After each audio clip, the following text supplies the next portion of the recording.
We were not there to cause an insurrection. An insurrection is taking over the government by illegal means. That's what happened with the 2020 election. Take it now! The January 6th attack on the U.S. Capitol by a mob of Trump supporters in 2021 was the closest the country has come to a violent disruption of the peaceful transfer of power since the Civil War. And strongly opposing views of what happened that day still linger. Now, Reuters has discovered that pardoned January 6 rioters are gaining influence inside the Justice Department. And some have been meeting with DOJ officials to help strategize how to pursue the very prosecutors who worked to put them behind bars. Many J6 rioters claim the official account of the Capitol siege was fabricated and are intent on rewriting it. My name is Chris Quaglin. I'm just a concerned citizen. People call me a patriot. Quaglin was convicted of attacking police officers and pepper spraying one in the face as he forced his way into the Capitol on January 6. I never once curled up my fist and swung a fist. Never once. Did I push a couple officers? Yes. Okay. I had multiple concussions at that point. Quaglin owns J6 flags, T-shirts, and a wooden plaque with the names of nearly all fellow pardoned rioters. Is it by... It's Q. He's calling for reprisals against those who prosecuted him. No one expected 12 years in prison. President Donald Trump pardoned nearly 1,600 people charged in the Capitol assault, Full pardon. including Quaglin, and has defended them as great American patriots.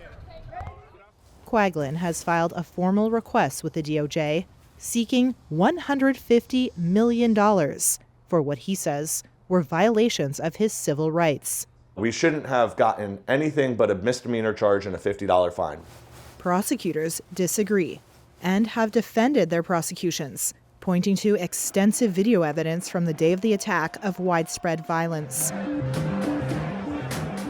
For this story, we spoke to 26 Capitol riot prosecutors, 13 defendants, and reviewed government documents, court records, Trump administration directives, and social media posts. And we found that inside the DOJ, a weaponization task force led by Trump loyalist Ed Martin, a former defense lawyer for January 6 rioters, is drafting a report re-examining the Capitol attack. A Justice Department spokesperson confirmed that a January 6 report is being drafted. Martin declined to comment. When asked about the weaponization group, a White House spokesperson said Trump had campaigned on a pledge to restore integrity to the Justice Department and is keeping that promise. Half a dozen DOJ lawyers told Reuters they're concerned Martin's investigators could allege widespread wrongdoing by J6 prosecutors and create a pretext for taking legal action against them. Fearing backlash, most of them spoke to Reuters on the condition they not be identified. The prosecutions weren't unethical. History will bear us out on that. I have no question at all. Matthew Beckwith, who worked on January 6 cases, said he was fired by Martin this January. Rioters posted a list of prosecutors' names on X, including Beckwith's, alongside calls for them to be fired or jailed. One user replied with a photo of a noose. I'm under no illusion that anyone needs to like their prosecutor. That's a very natural thing for, a defendant to not like their prosecutor, to not like what's happening to them. I understand that. For that to suddenly be coming from inside the Department of Justice, for this extraordinary example of political violence to be normalized and legitimated, that was what was most shocking to me. Trennis Evans, a pardoned rioter and co-host of the right-wing show The Case for America, told Reuters he has met with DOJ officials to discuss January 6. He says rioters were victims of a, quote, weaponized legal system. I want perp walks. In 2022, Evans pleaded guilty to unlawfully entering the Capitol. They are marching through now. Court records say he used his megaphone to beckon rioters inside.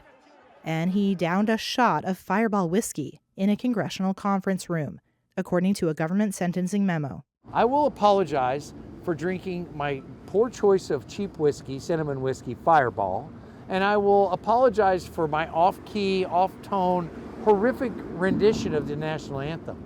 But I'll still sing it proudly, anywhere and anytime I damn well please. Evans has founded an organization called Condemned USA, an advocacy group for January 6 defendants, many of whom say they want to right the wrongs done to them. My anger, I wouldn't call it hatred, but anger stems from everything that happened to me for 4 years. Quaglin, who has boxes and boxes of court documents and grievances from jail, cast J6 prosecutors as conspirators in a plot to entrap rioters. But for the lawyers who dug deep into what happened on that violent and pivotal day in modern American history, the truth came to light. Rioters were jailed. And now the rule of law is on the line.